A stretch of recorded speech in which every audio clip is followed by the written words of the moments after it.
tarde, queridos.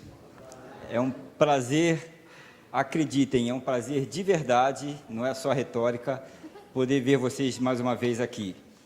Poder ver vocês tendo saído de casa, vieram para cá, passar tempo conosco, ouvir falar sobre esses assuntos aqui, muito interessantes, como a gente consegue viver sem medo.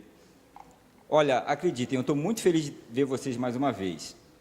Meu nome é Luiz Cláudio, eu sou um dos frequentadores aqui dessa comunidade, dessa igreja adventista, e estendo nosso cordial boa tarde e boa noite para todos vocês. Nesse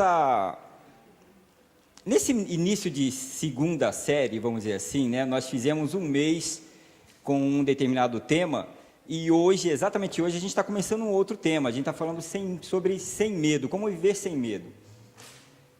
Se você levar em conta que medo é uma das emoções, vamos dizer assim, mais primitivas do ser humano, você vai ter que admitir que todo mundo tem algum tipo de medo.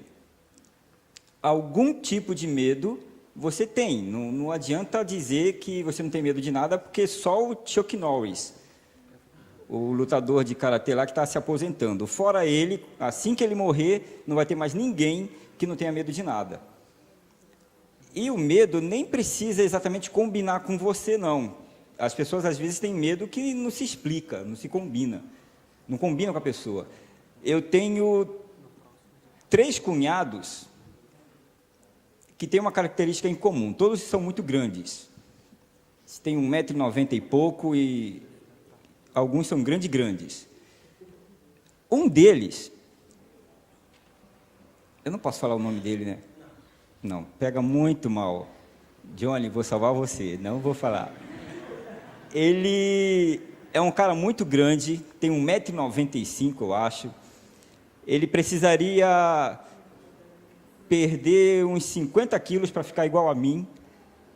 É grande, é forte, tem até cara de mal, mas tem medo de barata. É sério, não estou inventando não, ele tem medo de barata. Ele entra em colapso se aparecer um inseto desse onde ele estiver. Tem medo de barata. E não combina com ele, mas tem. Paciência. Eu, particularmente, não tenho medo de barata, não. Mas eu tenho muito respeito por rato. Eu não gosto de rato perto de mim, não me atrai. Tem gente que não tem medo nem de rato, nem de barata, mas tem medo de elevador. Normal. Tem gente que não tem medo de nenhuma coisa nem outra, mas tem medo de altura. Tem gente que tem medo de escuro. Tem uma menina que até frequenta essa igreja aqui também, ela não tem medo de altura, ela é capaz de pular de bug jump, mas ela tem medo de anão. Também não estou inventando não, é verdade. Eu não sei explicar, eu acho que nem ela sabe explicar. Ela tem medo de anão. Anão, se ela passar algum anãozinho perto dela, ela tem medo. Tem gente que não tem medo de quase nada disso. Ela seria capaz de pular de um bug jump no escuro, abraçado no anão, com ratos e baratas no bolso. Mas se você chama para vir aqui falar para 20 pessoas, ela tem medo. Todo mundo tem medo de alguma coisa. E, por conta disso, a gente escolheu um desses muitos medos para conversar sobre com vocês. Medo de fracasso. Queridos, medo de fracasso não é um medo bobo, né? Não é um medo como quem tem medo de barata, de entrar em elevador ou de pular de bug jump. Não é pouca coisa. Muita gente tem medo de fracasso. Interessante é que o mesmo medo, né, o medo de fracasso, ele se manifesta ou acaba fazendo com que a pessoa manifeste esse medo de mais de uma maneira diferente. Por exemplo, por causa do medo de fracassar, algumas pessoas travam. Ela chega num nível tão grande de indecisão, ela fica indecisa face a qualquer coisa que ela tem que decidir, e ela não age. Atrasa, se prejudica e sofre por causa disso. Outras pessoas não trava com medo de fracasso, ela faz o contrário, ela vira quase que um workaholic, ela trabalha incessantemente, ela trabalha, acaba de trabalhar, começa a fazer de novo, com medo de que cerque todas as possibilidades para que não fracasse na cabeça dela. Outras pessoas, por causa do medo de fracassar, viram perfeccionistas. Perfeccionismo é engraçado que eu acho que é um dos defeitos mais charmosos, né? Quem fala que é perfeccionista acha que está falando um defeito, mas que está saindo na vantagem. É o único defeito que você falaria na entrevista de emprego. Não, eu sou, com muito orgulho, perfeccionista. Quando a pessoa manda, fala um defeito seu. É defeito, sim. Já tentaram conviver com um perfeccionista do teu lado? Você tentar fazer coisas perto dele, e ele fala, não, está errado, faz de novo, não está certo, está sempre insatisfeito. Às vezes isso é um medo que ele tem no intelecto dele, no interior dele, de fracassar também, de deixar mal feito. E deixar mal feito é fracasso, e ele não aceita isso. Todo mundo já fracassou. Todo mundo já passou por situações assim. Se você nunca teve, por exemplo, nenhum desses medinhos que a gente falou até aqui, é possível que você já tenha, por exemplo, ao longo da sua vida, sido reprovado em algum exame. É um fracasso. Pode ser que você já tenha sido cortado do teu time. Tudo bem. Pode ser que você já tenha dado vexame na cadeira do dentista. Acontece isso, Rivani? Muito, né? Nossa querida ali é dentista. Já viu esse fracasso ao vivo? Pode ser que você não tenha ganho aquela promoção que você sonhou e até se preparou tanto. Pode ser que você tenha dormido numa aula que você não podia ter dormido. Pode ser que você tenha ficado acordado naquela aula que você podia ter dormido. Aí você não aproveitou. Pode ser que você tenha contado uma piada e ninguém riu. Fracassou feio. Acontece. O fato é que todo mundo já passou por alguma experiência de fracasso ao longo da sua vida. Agora, se o fracasso é, assim como eu estou falando, tão íntimo da gente, tão frequente, tão presente, e não há ninguém que não tenha passado por isso, por que a gente não acostuma? Por que a gente acha tão estranho nisso? Quando eu digo que todo mundo já fracassou, eu não estou inventando nada, isso aí está escrito na Bíblia. A Bíblia acerta nisso, ó. Todos nós cometemos muitos erros, está escrito em Tiago, um livro da Bíblia, capítulo 3, verso 2. O de baixo ali é a mesma passagem, o mesmo verso numa outra versão da Bíblia. Essa versão aqui é um tipo de linguagem da Bíblia, Bíblia viva. Ela tentou fugir daqueles linguajares que a gente está acostumado a pensar, quando pensa em Bíblia, pensa nesse linguajar, tudo na segunda pessoa, né, voz e uso de palavras difíceis. Essa versão aí não tem, é uma versão mais legal para a gente meditar, para a gente ler, como se estivesse lendo um livro contemporâneo. E essa versão de baixo, ó, nova versão internacional, é a mesma passagem, olha como ela fala, todos tropeçamos de muitas maneiras. Engraçado que as duas versões se complementam, né? Todos nós cometemos muitos erros e tropeçamos de muitas maneiras. Isso aí foi escrito na época de Cristo por Tiago. Tiago foi um dos homens que conviveu com Cristo. Já era assim na época dele.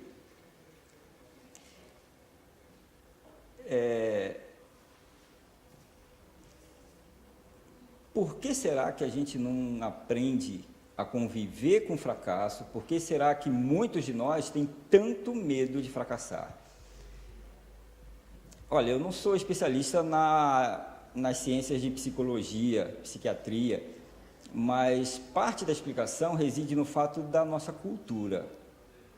A gente é ensinado desde cedo a não conviver com fracasso. A gente é ensinado desde cedo a pensar que fracasso é para perdedores, que o fracasso não pode ser aceito. Você tem que perseguir o sucesso a todo custo. Meu filho tem que ser um filho de sucesso, meu marido tem que ser de sucesso, eu mesmo tenho que perseguir o sucesso, custe o que custar. Fracasso não é para a gente.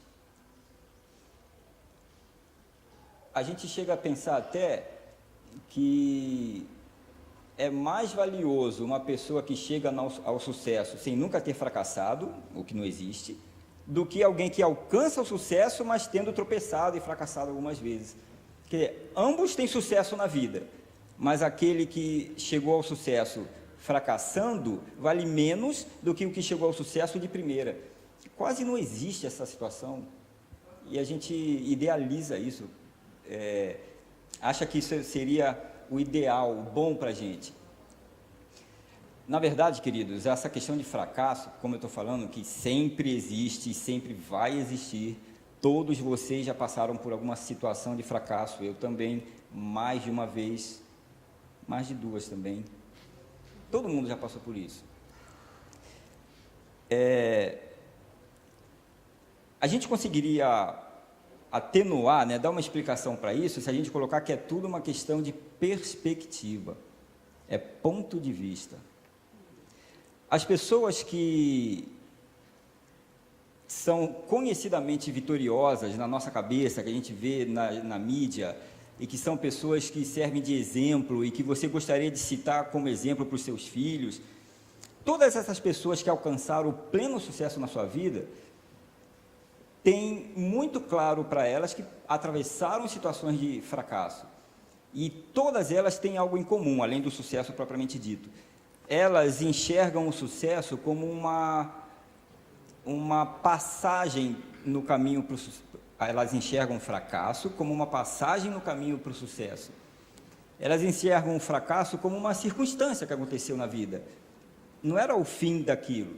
Todas elas entendem que fracasso mesmo, fracasso de verdade, é não tentar nada. Porque quando você não tenta nada, você não vai produzir nada, você não vai gerar nada. E isso é fracasso. É se acomodar, é por medo não tentar nada, não fazer nada, não arriscar nada. Isso, na cabeça de quase todos esses grandes exemplos que a gente tem, isso é fracasso. Tentar, tropeçar, cair, levantar e continuar, não é fracasso. E vocês sabem que é assim. Eu não trouxe, mas bem poderia ter trazido algumas cenas de atletas em Olimpíada ou em qualquer esporte deles, campeonatos mundiais, que na execução do seu esporte caem feio, tropeçam, se machucam, atrapalham o outro, tomam um tombo, e quando eles levantam e continuam a correr, sempre ganham aplausos. Nessa nossa Olimpíada agora do Rio de Janeiro, teve um caso de um atleta que estava correndo, aí tropeçou em alguém, derrubou a pessoa, aí ele voltou, ajudou a pessoa a levantar e continuaram correndo juntos. Vocês lembram de ter visto uma cena assim? Como? Isso, no feminino, 2 atletas, na corrida. Eu vou mostrar para vocês aqui algumas personalidades, todas elas muito famosas, muito conhecidas, e qual é a percepção delas para com o fracasso.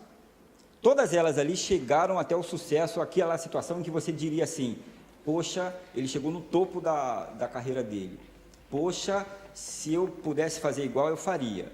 Poxa, se está em uma história que a gente poderia copiar. Todas essas pessoas que a gente vai mostrar aqui chegaram nesse estágio da vida. Todas elas, para chegar lá, fracassaram algumas vezes. E todas elas deixaram, em muitas frases, a percepção delas sobre fracasso. A única coisa é que uma ou outra a gente tira de livro, mas a maioria a gente tira porque é fácil da net. E acontece muito de frases apócrifas, né? Colocam na boca daquela pessoa o que ela não disse. Mas o exemplo vale, não tem muito problema não. Esse daí vocês conhecem. Albert Einstein, físico alemão, morreu em 1955,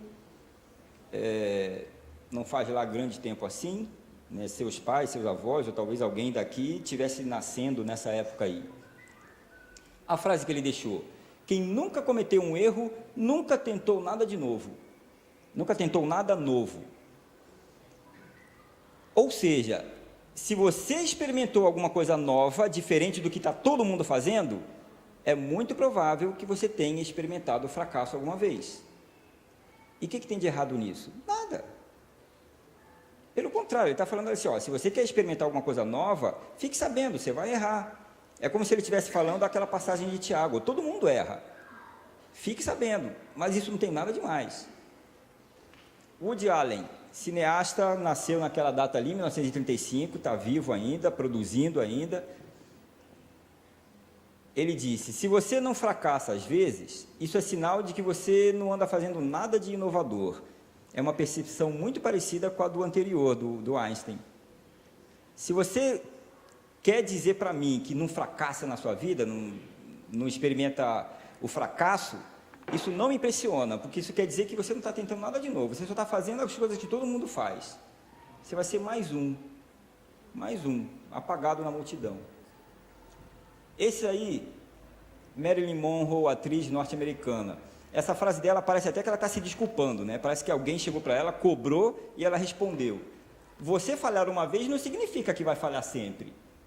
Não parece que ela fez alguma coisa errada e alguém foi cobrar dela? Ela falou: não, e está certinha. Falhar uma vez não significa que vai falhar sempre. Tem nada demais nisso. E ela era uma mulher de sucesso. Esse daí não é uma foto, né? É impossível. Confúcio viveu há muito tempo antes de Cristo, um filósofo, um pensador chinês, e deixou isso escrito: nossa maior glória não é nunca ter caído, mas sim ter levantado após cada queda.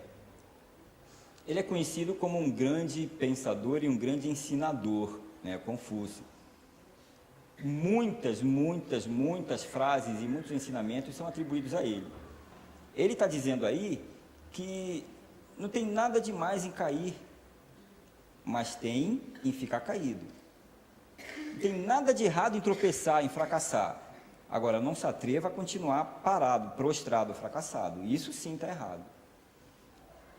Abraham Lincoln: minha maior preocupação não é se você fracassou, mas se você está contente com seu fracasso. Imagine que ele seja um pai, falando para os filhos dele: filhos, não me importa se vocês erraram, se vocês fracassaram. Não me importa por quê? Porque isso é comum, vai acontecer com todo mundo. O que me importa é se vocês estão contentes com esse fracasso de vocês. Por quê? Porque isso quer dizer que ele não vai mudar, que ele não vai aprender nada daquilo ali, e ele está contente com algo que não devia, que ele fracassou, ele tem que tomar lições daquilo ali para não repetir, e não ficar contente.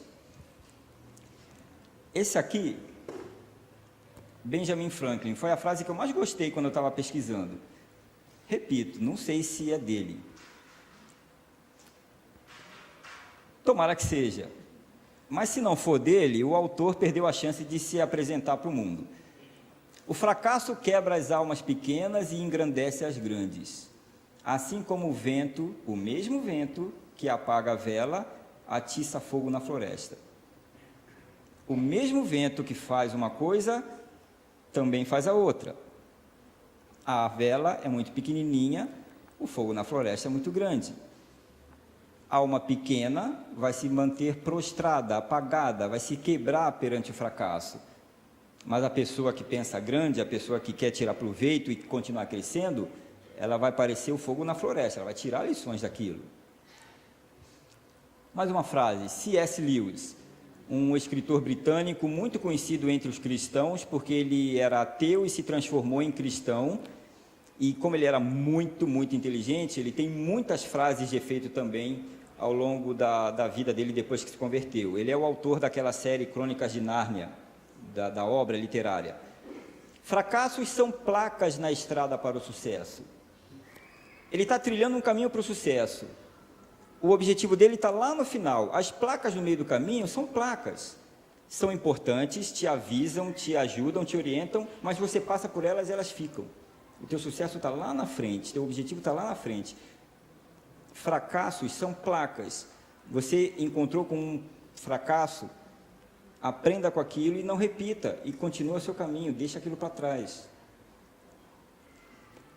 Oprah Winfrey. Essa mulher aí teve uma infância de dificuldade financeira e violência doméstica, violência na vizinhança dela. Hoje ela é uma das mulheres mais ricas dos Estados Unidos, foi a primeira a entrar para a lista dos bilionários. Eu coloquei ali que ela é empresária norte-americana porque ela era apresentadora, ela é dona de um canal de TV, ela é entrevistadora, ela é psicóloga de formação, toca as empresas dela, empresária. E ela disse assim: caia O mundo parece diferente visto de baixo, né? Visto do solo. Ela está dizendo o quê? Perspectiva, ponto de vista. E você não só perde quando cai, você ganha um ponto de vista diferente. Levanta e continua e usa aquele ponto de vista que você acabou de ganhar. Esse barbudinho aí também não tinha como fazer foto, né, dele para mostrar para a gente. Aristóteles também viveu antes de Cristo. A frase dele aí está incompleta. Eu deixei de propósito. Só existe uma maneira de evitar as críticas. Você pode entender, só existe uma maneira de evitar o fracasso. Como é que você completaria essa frase aí? Pode chutar, faz de conta que é você que está criando, você está inventando. Como? Não fazendo nada. O que mais? Muito bom, meu irmão. Quem mais? Pode chutar, a frase é sua. Só existe uma maneira de evitar as críticas. Como? Vivendo sozinho. O que mais? Não fazendo nada, vivendo sozinho. O que mais? Fazendo autocrítica. Pode ser. Olha lá como que ele está nessa linha, viu? Só existe uma maneira de evitar as críticas: não fazer nada, não dizer nada e não ser nada. Desculpem ali pela frasezinha que cortou no final. Só existe uma maneira de evitar o fracasso: não fala nada, não seja nada, não diga nada. É uma receita bem eficiente para você evitar o fracasso. Se tranca em quarto, vai viver sozinho, como esse garoto esperto aí falou. Muito bom, garoto. É só um acaso que ele é meu filho, não é porque ele é esperto mesmo. Ó, eu vou tentar colocar para vocês algumas dicas para a gente poder perder o medo do fracasso, conviver com isso na nossa vida. Primeira, entenda que às vezes você vai falhar, só se você for humano. Se você não for humano, isso aí não vale para você, você não vai falhar.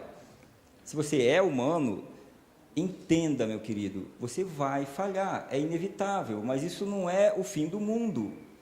É isso que eu quero mostrar para vocês. É uma questão de perspectiva. Você cai, você tropeça, você falha, levanta e continua andando. Quando eu fui ensinar esses meus filhos, que hoje estão com 20 anos, a andar de bicicleta, eu tive uma ideia muito esperta, modéstia à parte. Eu fui para um parque e fui ensiná-los a andar na grama. Já era a fase de andar sem rodinha. Eu fui para a grama e não para o asfalto. O asfalto era mais fácil de andar, mas como eu sabia que eles iam cair, é inevitável cair, eu fui para a grama. E a gente andava de bicicleta na parte gramada. E quando eles caíam, não machucava. Ou não machucava tanto, né? No meu ponto de vista, não machucava nada. Aí eles levantavam, continuavam andando, brincando, de repente estavam andando. Aí passaram para o asfalto, nunca ralaram um joelhinho até aprender a andar. Depois que aprenderam a andar, sim, aí ralaram algumas vezes. Mas aí é outro tipo de fracasso, né? Aí cai, é normal também. Mas por quê? Porque eu sabia que era inevitável, vai cair. Eu não falei para eles, olha, vamos aprender a andar de bicicleta e aprendendo comigo você não vai cair nunca. Não se ensina isso para ninguém. Meu querido, quer educar o seu filho para o mundo? Ensine a ele, meu filho, as coisas vão acontecer na sua vida, você vai aprender muitas coisas e vai errar muitas coisas também. Mas o erro não é o fim em si, não.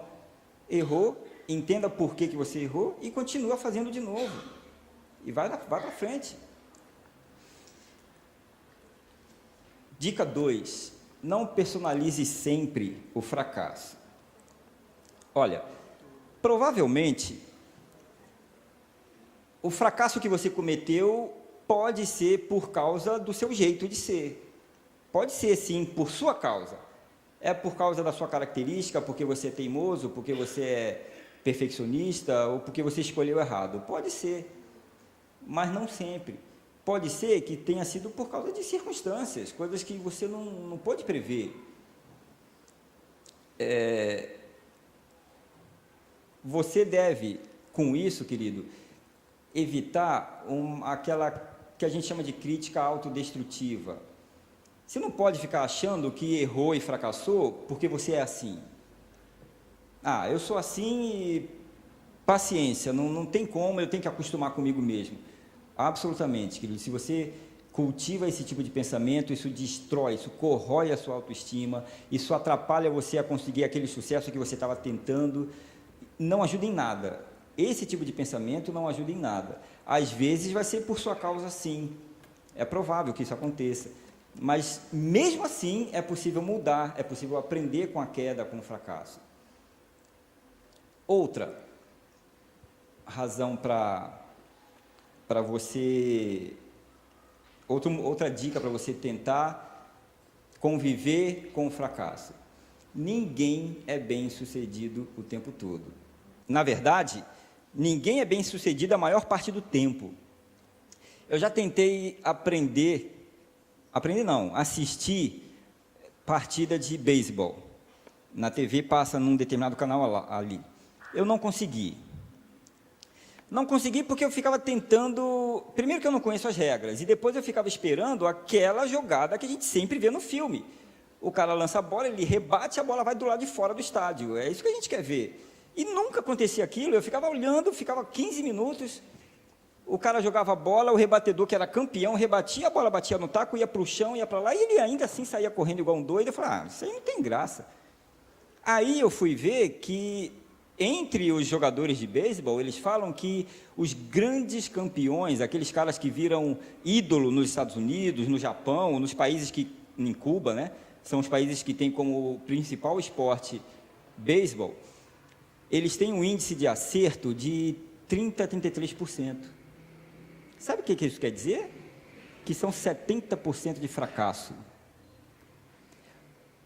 Não estou falando dos jogadores medianos, estou falando dos grandes campeões de beisebol. Eles têm um índice de 70% de fracasso. Eles acertam legal aquela pancada que a gente vê quebrar a vidraça do vizinho do lado de fora do estádio, 1/3. Poxa, mas qual é a questão aí? Eles não valorizam esse fracasso, eles valorizam o que tem de legal, o que tem de bom. E eles entendem que é impossível manter um nível de acerto de 100%, é impossível isso. Por exemplo, conhecem um cara chamado Steven Spielberg? Alguém não conhece? Alguém não sabe quem é Steven Spielberg? Cineasta norte-americano, talvez o cara mais rico dos Estados Unidos do ramo do entretenimento. Todo mundo aqui deve ter algum filme predileto que seja dele. Vocês conseguem lembrar de algum filme que vocês gostam dele? Jurassic Park. Qual? Não entendi. O Resgate do Soldado Ryan. Esses dois filmes vocês gostam? Quem já viu, gostou? Legal. Tem mais algum que vocês gostam e sabem que era dele? A Lista de Schindler. O ET, o Extraterrestre. Tem muitos. O Indiana Jones, a série do Indiana Jones, só filmaço, não é? Só filmaço, só filme campeão de bilheteria, campeão de gosto, sensacional. Mesmo que vocês fossem cinéfilos, fossem pessoas apaixonadas por cinema e manjassem tudo de cinema, eu diria para vocês, liste os filmes que você acha os campeões do Steven Spielberg. Talvez você fale 5, 6, 7, 10 filmes. Se você for muito bom, você fala 15 filmes dele. Os grandes campeões como esse que eu falei. Legal, esse Steven Spielberg é um grande campeão, né? Mas eu estava olhando hoje, só como diretor e produtor, ele tem uns 95, 96 filmes. Se você levar em conta alguns poucos que ele atuou indiretamente, a lista vai a 115 filmes. Ele é um homem já com uma carreira longa. Será que são 95 filmes de sucesso igual o ET? O que vocês acham?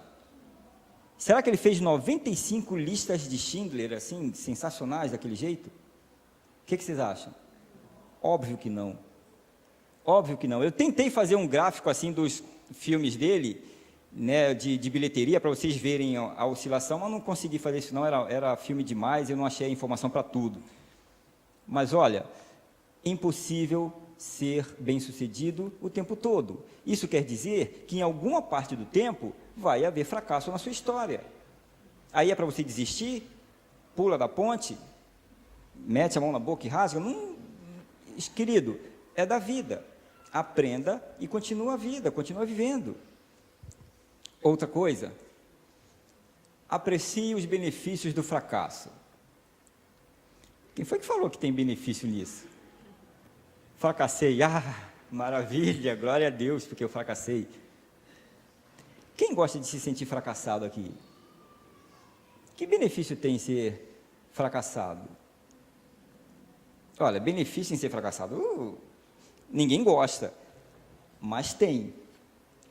Vou dar uns exemplos para vocês aqui, ó. Quando você fracassa, isso te traz uma nova perspectiva de vida, um novo ponto de vista sobre aquele assunto. Eu estava falando exatamente de enxergar o fracasso e mudar o que você entende, o que você pensa sobre fracasso. Vocês já ouviram falar desse homem aí, Jonas Salk? Sim ou não? Já ouviram falar de Albert Sabin? Tá. Quando vocês lembram de Albert Sabin, o que vem à cabeça? A vacina de pólio, lembra da gotinha? Ele era um médico, pesquisador e inventou a vacina de poliomielite. O Albert Sabin, que era um médico russo, viveu nos Estados Unidos, casado com uma brasileira, e por isso ele vinha muito ao Brasil. Ele foi um dos grandes nomes na pesquisa da vacina contra a poliomielite. Todos os livros que falam do Sabin também vão falar desse cara aí, Jonas Salk. Ele foi o outro pesquisador da vacina contra a polio e descobriu antes do Sabin, uns 6 anos antes. A única diferença entre ambos era técnica. Esse aí estava procurando uma vacina a partir de vírus mortos, pedacinhos de vírus para fazer vacina. O Sabin estava procurando a vacina a partir de vírus vivos.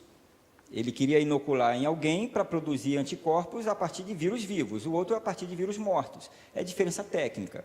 A vacina do Sabin prevenia melhor e era mais fácil de fazer, mas essa daí chegou antes e salvou a vida de muitas crianças.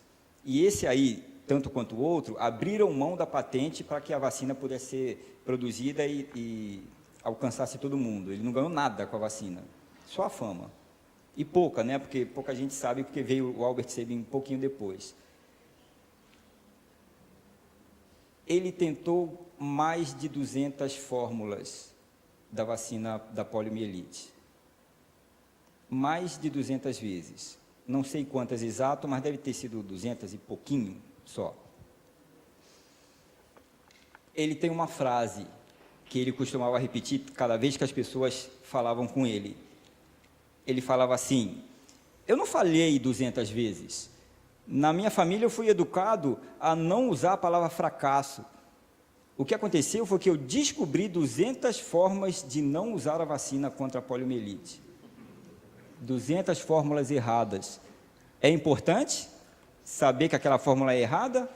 Ou você gostaria de comprar um remédio que não faz efeito? Ponto de vista, perspectiva. Eu não falhei, eu não fracassei, eu descobri 200 vezes formas de não fazer o certo. Outro benefício do fracasso, motiva a busca por outras possibilidades. Isso também é ilustrado na vida dele. Mas olha só que interessante essa passagem aqui. Um machado sem corte exige que o lenhador faça o dobro da força. Essa passagem está escrita em Eclesiastes, capítulo 10, verso 10. O autor dela é aquele cara que tem a fama de ser o mais inteligente da Bíblia. Quem que foi? O mais inteligente da história, né? Salomão. Ele escreveu essa frase, mas não está completo esse verso. Isso é verdade? Um machado sem corte exige que você faça o dobro da força. O verso não acaba aqui. O verso é assim, ó. Mas quem é inteligente, afia o machado. Isso é o que ele escreveu. Se o machado ficou cego, você tem duas coisas, duas chances. Ou você faz mais força, ou você dá uma paradinha, afia o machado e continua. Possibilidades. Amplia o leque de possibilidades. O que? Fracassos.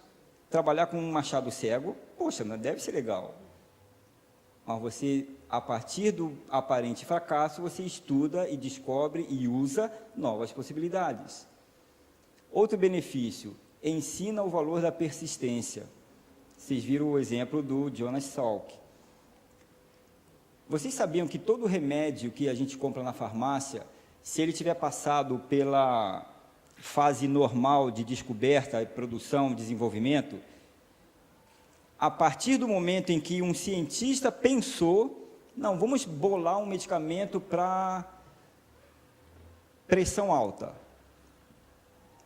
E aí ele começa a descobrir, inventar a molécula, testar, e aí produz e testa em animais, depois testa em gente, depois testa em mais gente, depois testa em mais gente, começa a vender e começa a ficar de olho para ver se ninguém vai morrer com aquilo. Quanto tempo vocês acham que leva? 10 anos. 10 anos. Não é só isso que explica alguns remédios serem tão caros, mas leva mais ou menos isso, 10 anos. Vocês acham que é uma carreira de sucesso atrás de sucesso durante 10 anos? Ou será que há alguns fracassos durante esses 10 anos?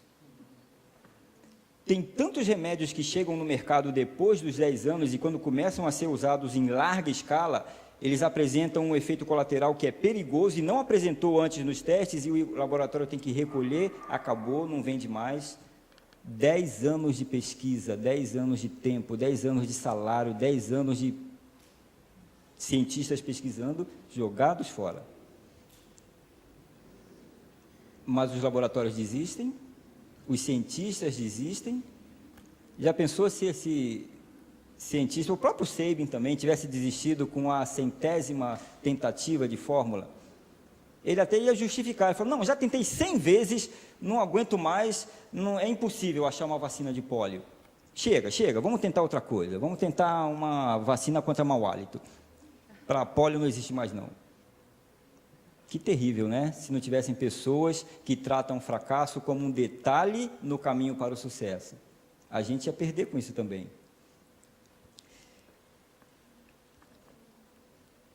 Última dica sobre os benefícios do fracasso. Desenvolve nossa confiança em Deus. Olhem essa passagem aqui. Romanos capítulo 8, verso 28. O autor dessa passagem é o apóstolo Paulo. Paulo foi um homem que viveu da época de Cristo para frente, conheceu Cristo lá pessoalmente, foi na mesma época, e é um dos homens mais inteligentes da história bíblica depois de Salomão. É que a questão é, a Bíblia fala que Salomão foi o mais inteligente, então você não pode contradizer, mas eu particularmente acho que Paulo foi tão inteligente quanto Salomão. Numa das muitas coisas que ele escreveu, ele disse isso aí, ó: sabemos que tudo quanto nos acontece está operando para o nosso próprio bem, se amarmos a Deus e estivermos nos ajustando aos planos dele. Sabe o que ele está dizendo aí? Tudo o que nos acontece está operando, está concorrendo para o nosso próprio bem. Se você acreditar nisso, tudo inclui fracasso? Sim ou não? Então ele está dizendo que até os nossos fracassos cooperam para o nosso bem, se estivermos nos ajustando aos planos de Deus? É exatamente isso. Até os nossos fracassos podem fazer você crescer e ficar melhor, mais forte do que estava antes. O detalhe, queridos, e é detalhe mesmo, é quando você se dispõe a ajustar os seus planos à vontade de Deus. Como é que a gente faz isso? Tem várias maneiras. Uma é ler a Bíblia, descobrir. Outra é recorrer a alguns amigos que levam coisas de Bíblia a sério. Sabe, se você tem algum amigo que leva as coisas de Deus a sério e estuda a Bíblia, lê sempre, esse é um dos bons conselheiros. Amigo teu. Pergunta, descubra, leia, pesquise. Você vai descobrir que não é tão complicado querer ajustar os seus planos aos planos de Deus. E dessa forma, ganhar o benefício de tudo que acontecer com você, de bom ou de fracasso, você conseguir tirar grandes lições disso. Eu vou contar um exemplo, uma historinha para vocês, como exemplo de que Deus se preocupa com tudo que acontece com você.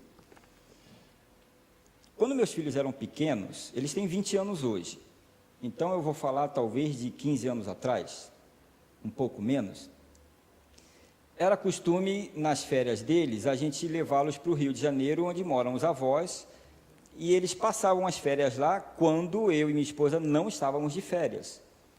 A gente ia para lá, deixava eles lá e voltava, continuava o nosso dia a dia trabalhando, e eles passavam as férias lá, eles amavam essa rotina. Uma vez, eu tinha ido para buscá-los, né, estava no fim das férias, e deixei minha esposa em casa e fui sozinho para o Rio de Janeiro dirigindo. Aí, quando eu estava lá, numa noite de fim de semana, a minha esposa me ligou e falou assim: Luiz, uma coisa terrível está acontecendo. Eu não sei o que vou fazer, olha, é uma coisa horrorosa. Eu falei: o que é, Alzira? Tem um rato aqui em casa. Eu falei: Alzira, tudo bem, mas o que eu posso fazer? Eu já estou aqui no Rio, quase chegando. Mas como que é esse rato? Um rato! Era um camundongo, mas é rato também, né? Era um camundongo. O camundongo estava azucrinando a vida dela, porque parecia que ele estava muito à vontade lá em casa. Estava quase feliz o camundongo. Ele disse ela que ela chegou do trabalho, entrou em casa, quando atravessou a sala, viu o camundongo em cima da mesa. Ele estava andando em cima da mesa, andando para lá e para cá, e ela, óbvio, já saiu correndo dele, entrou no quarto, se fechou o quarto, abriu uma fresta e ficou olhando. Diz ela, eu acredito, que ele saiu dali, pulou da mesa para um piano que a gente tinha na sala e ficou andando em cima do piano. Depois saiu, andou no meio da sala, como se não tivesse com medo de nada. Eu acho que quem estava com medo era ela, não ele. Ele subiu na estante, ficou andando na estante, subindo, andando para lá, estava explorando ele. Tem ratos exploradores, né? Esse era um, camundongo. E isso bastou para tirar a noite de sono da minha querida e frágil esposa, porque ela não está acostumada a passar esses perigos. Toda vez que esse tipo de coisa acontece, ela sempre conta com um herói, alguém forte, alguém charmoso, até cheiroso, para poder ir lá e acabar com a raça do rato.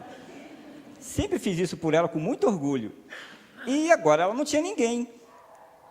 Ela falou: o que eu vou fazer? Eu falei: Alzira, eu não posso fazer nada. Você faz o seguinte: entra no quarto, fecha a porta e ora a Deus, pede para dormir, descansar, porque não tem o que fazer. Ela: então tá. Aí ela fechou a porta do quarto, que até então ela estava na frestinha lá, olhando o rato. Aí ela fechou a porta do quarto, pegou cadeira, pegou móveis dentro do quarto e fez uma barricada, tampou embaixo e foi dormir. E dormiu. O que ela conseguiu dormir? Ela dormiu. Eu acho que poucas vezes ela teve tanta falta de mim como naquela noite, mas foi. Dormiu. Na manhã seguinte, quando ela despertou para trabalhar, ela lembrou, a primeira coisa, abriu os olhos e lembrou do ratinho. E falou: ai meu Deus do céu, como é que eu vou sair de casa? Como é que eu vou me arrumar? Como é que eu vou entrar no banheiro para me arrumar? Aí eu vou sair para trabalhar, e quando eu voltar e saber que esse rato está aqui, eu não vou para casa não, vou para casa do fulano, de amigos nossos. Planejou de verdade, ir para casa dos amigos, até eu chegar de viagem. E o rato ia ficar com a casa só para ele. Foi aí que aconteceu uma coisa assim, vocês vão julgar por vocês. Ela orou sim, porque a gente que é cristão, a gente que vive esse costume de levar Deus em conta nas decisões que a gente vai tomar, a gente ora a Deus e pede para Deus nos orientar, nos proteger, nos guiar, nos dar dicas. A gente faz isso em oração. Oração é isso mesmo. Oração a gente não repete coisas sem saber, não. A gente conversa com Deus. E ela falava: Deus, o Senhor tem que tirar esse rato daqui, porque eu morro de medo dele. Eu não sei o que eu vou fazer. Ela orou para Deus ontem à noite e na manhã seguinte. Quando ela tirou aquela barricada toda, né, os móveis, o edredom que ela entuchou na fresta da porta, abriu tudo. Quando ela conseguiu abrir a porta, ela olhou, viu se não tinha rato nenhum ainda, aí correu do quarto para o banheiro. Quando ela entrou no banheiro, ela viu que o rolo de papel higiênico estava todo no chão. Sabe, alguém desenrolou o papel higiênico. E ela falou: mas quem fez isso? Queridos, quando ela chegou perto da bacia, do vaso sanitário, quem é que estava lá nadando feliz? O ratinho tinha caído dentro do vaso sanitário e estava se afogando lá. Estava lá. Vocês podem criar a explicação que vocês quiserem, queridos. Vocês podem achar que veio um ET e foi lá, tirou o rato e botou dentro. Vocês podem achar que o rato era suicida. Vocês podem achar que eu fui lá, coloquei o rato lá e saí para fazer surpresa para minha esposa. Vocês podem achar o que quiserem. O que nós temos certeza absoluta é que Deus, de lá do alto do poder dele, tendo tanta coisa importante para fazer, decidiu dar ouvidos a um pedido de uma mulher com medo, sozinha, sem um marido, porque estava com medo de um ratinho. E por que Deus fez desse jeito? Não podia só ter mandado o rato embora? Podia. Como é que ela ia saber? Ela ia embora, ia trabalhar e ia continuar o dia inteiro com medo do ratinho. E Deus, na sua sabedoria, achou que aquele ali era um jeito de tirar o rato da vida dela e mostrar para ela, ó, acabou o ratinho. Não tem mais ratinho, está aqui ele, ó, você está vendo, acabou. Queridos, parece uma coisa muito medíocre para você orar e incomodar o Deus Criador do universo, não parece?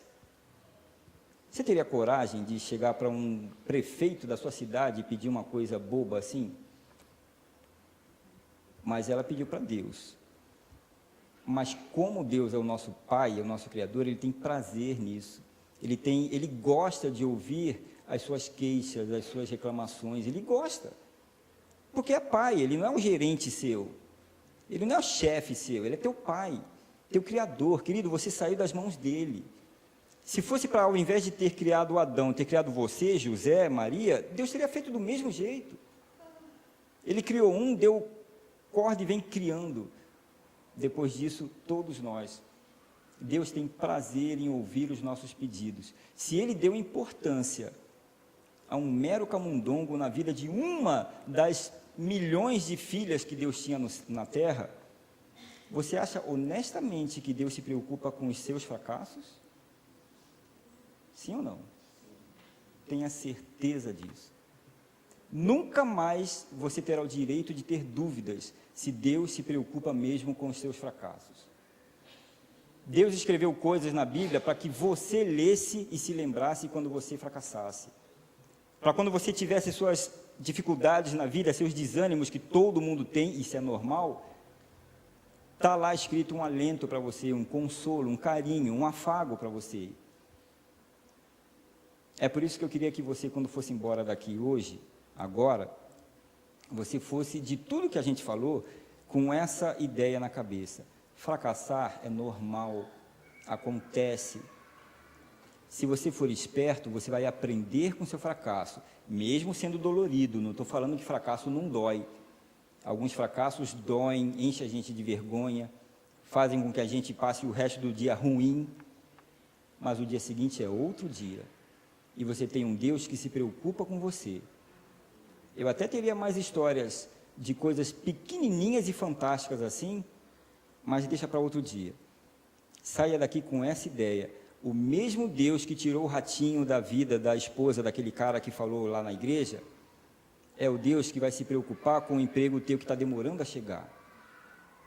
É o Deus que vai se preocupar com o teu melhor amigo que está doente, está com câncer.